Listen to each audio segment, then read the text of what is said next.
We are here to talk about teams and how teams can be effective. Sissy's been at it for a while. Sissy, would you talk to me for a little bit about your past and how long you've been in this thing? I've been in real estate for over 30 years, and it's more or less, I go back to when you had the books instead of the internet. You looked at all the listings in a book, and it's changed. I mean, it's now all computer. You've got so many different programs.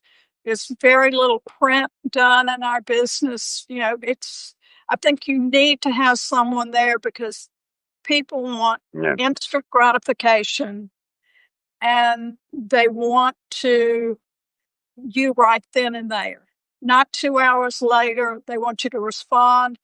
And also, when they want to see something, you have to see it. And it's more or less, if you're not in town, you've got to have a backup there. Sissy, years ago when you started, what was it like? I mean, you were in a brokerage, I'm sure.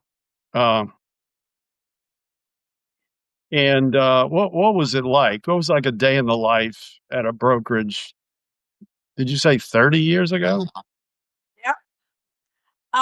You had everybody in the office at that period. You came in the office, you were in the office, just, working with other people around there. I was with two different agencies before. I was with Remax, and, it's more or less, it's changed. You have home offices now. We meet regularly, but we also have a special text that we use also all the time. So before this career, you were in marketing, right? Yes. But this was around the start of the internet, or was this before the internet? About the start of it. I can remember Okay, well, computer trying to work things out. I mean, this is the beginning of the 90s, completely different aspect of how we are today. so you are a team with Rachel and John. How did that happen? I think that we realized Jeanne and I were in the same office, working, and we just realized we needed help if one was going to be out. And also, I believe discussing different listings. I'm going to give you one example with Jeanne. I was not going to take this one listing. And she said, "You can do it. You can do it." Well, I did it and it sold fairly fast, but I would not have taken it. I would have given it to someone as a referral. And I see Rachel also, I gave her a referral that was a rental one time and she turned it into a sale, which I admire her doing that so much. How long has your team been together? Well, I don't know exact dates. And Jim, we're not an outward facing team. Our team consists of us helping one another help our clients. So if Sissy is not available for a showing for one of her clients or Rachel is not, then I'm on deck. And that means if I am out of town, then one of my clients would be serviced by Sissy or Rachel. So it is really an internal um, way that we delegate the labor associated with servicing both a buyer and a seller. So y'all have been doing this as professional friends or professional over time. Was it just two of you, then three of you? And Yes, we started yes, out with the two of us, and we go back to COVID. So we started a little before that, uh, and then Rachel joined us this year, and it's worked out pretty okay. well. During COVID, how did you operate? With masks and social distancing, just like everyone else operated. And of course, we went through that initial phase where we didn't know if we'd ever sell real estate again to the complete opposite, where we never stopped selling real estate because, Y'all focus. I'm sorry. no, Go no, ahead.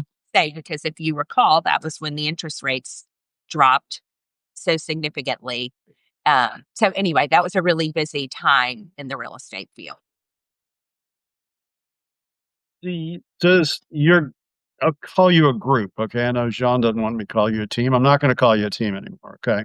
So your group, do you all focus on a parish or are you multi-parish? Is this like uptown New Orleans? Maybe adding the Garden District in and, oh, because that's uptown, and then Marigny, Bywater, et cetera, or no?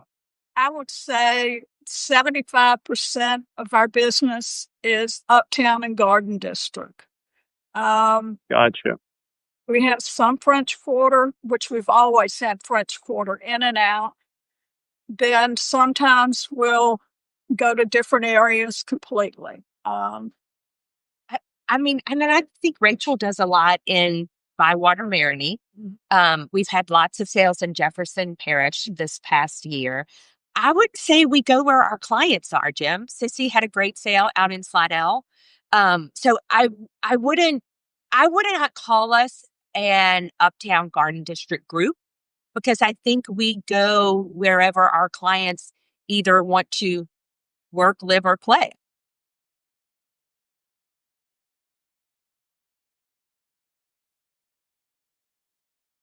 Okay. But is it to your clients, whether it be seller side or buyer side, just knowing the neighborhoods and trying to match your client with the neighborhood? Yeah, Anyone? I definitely think by virtue of living in the same areas we just mentioned or living adjacent to those areas, we have an expertise and a familiarity with those areas, particularly for those people who are not local. I feel like locals come with a bit of their own bias and a bit of their own idea of what their geographic area is going to be, particularly on the buyer side. Obviously, on the seller side, we are working with a very finite location. But on the buyer side, I think it gives us the ability to branch out beyond the immediate uptown area.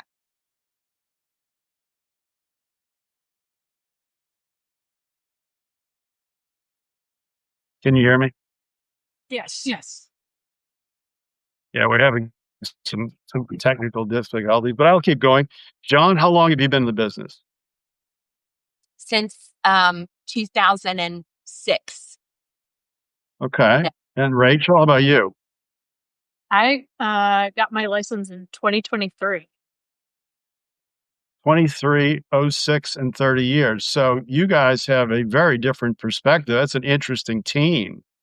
So let's talk about marketing for a second. And I'll start with Rachel and go across from there. Rachel, how do you see marketing a listing? For instance, you have the listing. How do you see marketing that? I've done a lot with social media, so I think that marketing the property, thinking about what makes it unique, and then trying to elevate that through stories, through posts, we do a lot of like email blasts, so things like that to kind of elevate and make sure we're getting the audience that we want. I think that has been really, really helpful. And again, I think just focusing on, hey, what makes this place unique and how can we speak to people that might be interested in that? Is New Orleans an easy sell, or the parts of it that you guys sort of specialize in? Is it an easy sell on the internet and social media? It depends on the property. You know, there are hard properties and there are easy properties. And I don't know that it matters if the internet matters or not in that situation. I don't know that being able to market it digitally changes whether or not it's an easy or a hard property to sell. I'm going to bring something up. I feel that if a property is in excellent condition, that's what's really selling right now. Or people don't want to do the work. They want something that they can move in. If not, they want a deal on something that they have to do renovations to. And people need to realize the better it looks, the more money you're going to get. I think too, Yeah. I think our team, particularly Jean and Sissy, are really strong at staging. And so really getting a property to show well, get the pictures that sort of drive the attention. They're really, really strong at that. Gotcha. Do you see any of you see AI involved in real estate going forward? And if you do, how? I think lots of people have pivoted to using AI to refine their public remarks. I think we used to just list people's, a property's features and benefits. And I've seen lots of agents use AI to kind of tell a story in those what used to be 512 characters. Now we have a little more liberty in describing a property. I think that has changed quite a bit over the last years. If you go back to even MLS listings, I would say even 10 years ago, it's less of a story and more of a list. Um, I think the other thing that AI has changed for lots of people is I see these interior design apps taking a photo and reimagining a space. Right now, I think you can do it one at a time, but uh, I have seen clients do that. And I think it helps them envision what a property can be. So I was quite surprised at the take rate on that over the last couple of months. Which one do you use, or do you use multiple?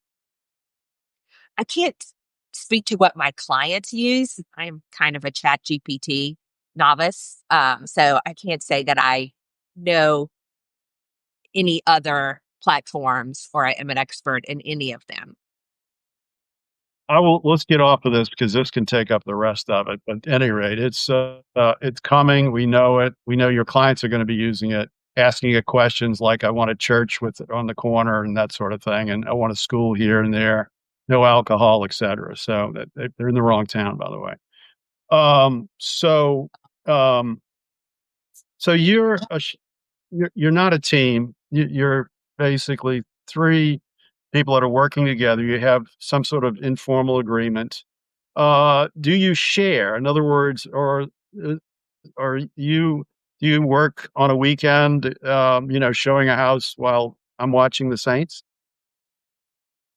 Yeah. And do you share if someone gets a deal? In other words, Rachel, if you get a client, do you share with your other team members? Sorry about that. We have an agreement that when we first started, we use a formula and we've stuck with it and it's worked very well. But to answer So your question, Jim, the whole point of having this team is so that if we do have a client that wants to see a property during the Saints game, one of us is going. If we have something that's ministerial on the calendar versus something that a client needs, wants, or has to have in a timely fashion, one of us will be there. And that goes both on the listing side and the buying side. We show all of our own listings as well.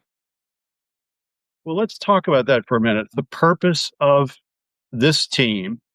Sissy, do you want to talk about the purpose of this team or the core purpose of this team? I think there are two things on it.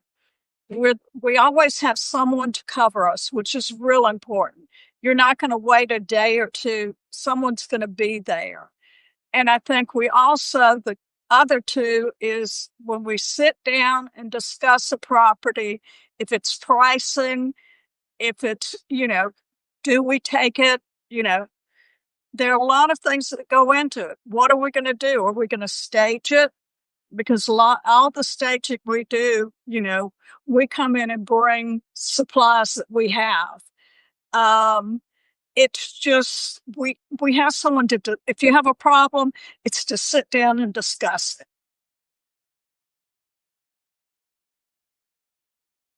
So in this discussion, Rachel, you're the newest one in the group, okay? And you basically, how do you interface with your team members as far as, your experience and whatnot? And how does that work with your team? I'm going to answer for Rachel first to begin with, because I want to give you Okay. background.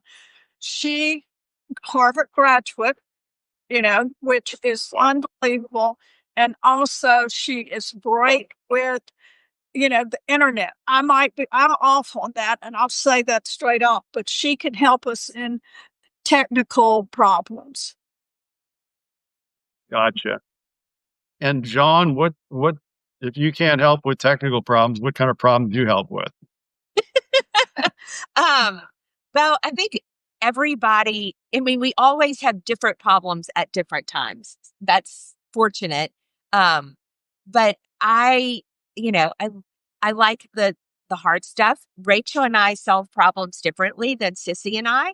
And we each have a relationship with one another that I think helps us. I look at a property, I can be standing right next to Sissy. And even if we're looking at the same things, her takeaway is different than my takeaway. Same thing with Rachel. If the two of us are looking at one situation, we may both come away with a different way to approach an issue. And that can be anything from an inspection response. It can be anything from what vendor do we have look at a subsurface drainage issue. We are constantly solving problems. We just never know what they're going to be when we wake up that morning. Well, I see that as a huge advantage since you can put your heads together on vendors. Getting an inspector, you're coming up on the end of an inspection period and you need to get an inspector out there, a specialist per se. I would imagine that the three of you with your experience, especially with Sissy, that would be huge in having a vendor team that you can rely on. Am I wrong about that? I think it's real important. You've got to have somebody that's ready to jump in with you on everything. You've got Gotcha. 2 days left. You can't get one plumber. You better have 3 on your list that you can get someone there eventually. If we've got to have bids on something to tell us how much are these repairs going to cost, we've got to have someone that can jump in for us. And I think we put all of our knowledge together, and that's what works. I would think that would be especially good in pricing a listing that basically you bring the internet side, of it, the experience and the networking side of Sissy. And then John, you have a very practical side, I can already tell. So putting that together to come up with pricing, because that's huge to me as a buyer and seller of real estate. That's the first thing I look for in agents is basically, can they put together the right price where it doesn't sell too fast or sit on the market forever because it's overpriced? Well, Rachel happens to be a pro with numbers in a previous life. She's really good at math and actually teaches math. But the other thing about that is pricing is just baked into what we do every day. Whether you're representing a seller or a buyer, you're constantly making a value judgment about what something is worth and what else something needs or doesn't need. So I think it's really helpful. And if you have someone to talk through that with, and we're not the only ones that we can talk through it with, we still have other colleagues with whom we can have those discussions. And obviously what our buyers or our sellers' priorities will weigh into that. If someone really needs a backyard, then a condo is probably not going to be a good fit. I think Correct. also we run into clients that this house is their baby. And, it's like saying to someone, your baby's ugly. You can't say that. And, we've got to around how do we say we've got to clean up and, move things. Some people don't understand that, and we've got to try and make it the best thing on the market we can possibly do. If it's putting flowers in the front yard, if it's saying, some people think that they don't have any extra things in their house, but you've got to sometimes rearrange things, and it's learning how to do that in the right way. You don't say your baby's ugly, though. No, yeah, I get you. I won't. You won't see this on the internet. We'll try to cut that part out. I'm not sure we can though. But New Orleans is an old town, and basically uptown New Orleans, I would imagine you run into a lot of challenges when you're trying to sell some of these old wooden houses. Say the Garden District is a great example. That infrastructure questionable, tons of old furniture in there and the whole nine yards. I would imagine you have to be really pretty strong-willed to deal with that sort of listing. I think you've got to, and most people agree with you, when you say, hey, we're going to change this around a little to make the house look larger. And people understand that, sometimes they don't, but we try and be as easy as we can. And sometimes we're right on it, and I think you've got to have it's the wow effect when you walk in and see, wow. I mean, Jeanne, I've seen both of us that she'll mainly move a picture because when you walk in, that's your first impression. And you've Yep. got to have something that people just go, wow, I like it, that type thing. But Jim, I think you hit on something. And I mean, we are in a city and New Orleans is not unique, but we are dealing with aging inventory. And it is a constant battle for a homeowner to both, maintain a home well and still afford all the other things in life that are required. So we do run into situations where deferred maintenance can be a real obstacle to selling or on the flip side to purchasing. So it is a tricky part that we play. So part of that is educating the buyer and the seller that, there are things that you have to do to own a home that are required annually, sometimes monthly. And sometimes when you go to sell that property, you have to play a little bit of catch up to get there in order to put your best foot forward. Y'all ever run into the situation with sellers where the property is rather dilapidated, but you have other homes in the area that is selling at high per square foot numbers, and they want that, but it's an old house that's relatively has a lot of deferred maintenance. How do you handle that? I think there's a lot. I mean, you're kind of touching on the importance of communication, right? There's like the element of, hey, the three of us can look at a property, we do our own research, we come up with a price, and then we talk to each other about it, right? But then there's the piece of how do you actually communicate that to a client, right? How do you communicate that their baby is maybe a little uglier than they thought? And I think that's a strength that we all bring. I think we are honest, but we are understanding of where the client may be coming from. And so I think that's a space for being as clear as possible of, hey, these are the 5 things we are recommending that you do before we list, is something that, I just think is really necessary. So being direct, being honest, but also hearing where they're coming from and what's top of mind for them. It's just the human element of real estate. I think you I'm also gonna go ahead, Sissy. I think you also have to take in consideration why are they selling it. There are a lot more entities than just walking in, hey, I want to sell my house. Has somebody died? Have they had a problem with financial aid or whatever in the past couple of years? It's not just going in and doing this. You've also got to look at the whole thing going on in their life, is what I think. I'm going to change gears a little bit. I'm going to ask you, Sissy, what makes a great agent? What's the most important value? I think you've got to listen to your client. I think you've also got to be honest with them. Even if they want a higher price. You can put it on the market at that, but tell them where you think you're going to end up, where it will sell. And, you're usually people that know the market, know their agent isn't going to lowball it or highball it. Just being honest with your client on pricing, what you need to do to the house. I think those are important things with an agent. Also being there for them. That's the reason we all three work together.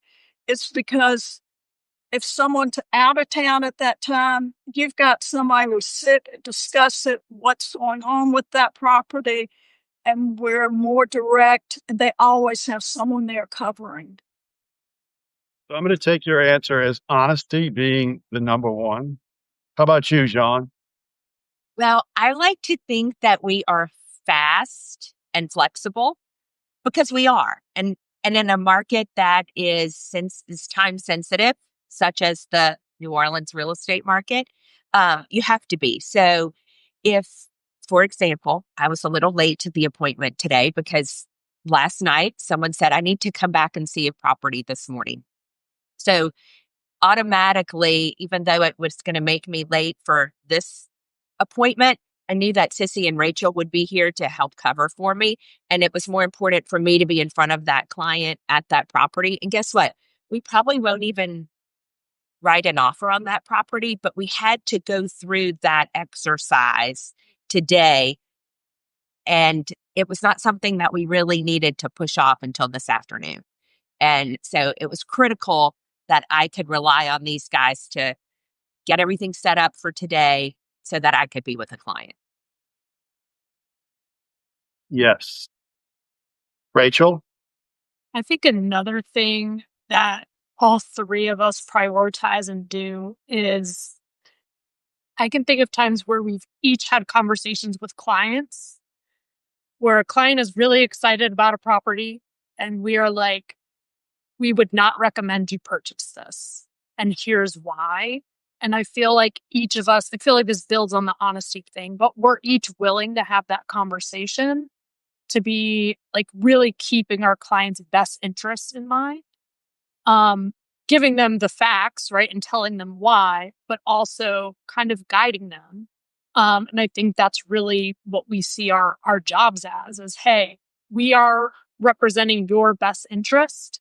We want you to have all the information, including the worst case scenario situations, right? But that is, I think we take that really seriously. I'm going to bring one other thing up, what she said. I sold a property and I told the client, this is a money pit. Well, they ended up buying it. And 2 years later, they called me and said, will you sell the money pit? You got to just, Yeah. No, all great answers. I mean, that's what people like me that do buy and sell real estate, just exactly what I'm looking for with you guys. Change the subject again. We have Halloween coming up. All right. And y'all all must have at least one story apiece about, in 3 sentences, maybe a paragraph, about a horror story when involved in real estate, usually with inspections, but whatever. I'll start with you, Jeanne. Well, lately, I feel like there are lots of stories out there that are maybe not palatable or things that we don't expect when we wake up in the morning. But a couple of weeks ago, I had an open house in a beautiful location. In fact, it was on Exposition Boulevard on Audubon Park. And I was having all the agents come through because we're so lucky in New Orleans that we have great agents. They come to these open houses. They want to get to know these properties so that when they have buyers, they can automatically tell you about the property. So we always get excited for an open house. And unfortunately, there was a dead rodent out in the front yard. It was not my rodent. It was not my seller's rodent. It was just a rodent that was preventing people from walking into the property. So I was lucky that I had a garbage bag in the back seat of my car. So I scooped him up and brought him home, put him in the garbage can. But it was just, I did not expect that I would go to an open house that day and find myself lifting a dead rodent out of the front yard. Well, something dead is definitely Halloween-esque. I agree with that. How about you, Sissy? Which one do you want to hear? I don't want to hear about dead rodents, but what you got? Mine was, and this is when I was starting off in real estate.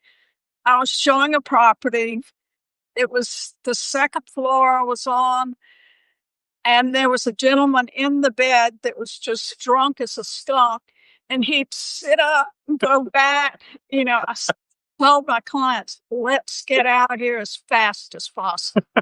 You didn't know if he had a gun or what, but he would just, yeah. So, Goodness. then I got more fast.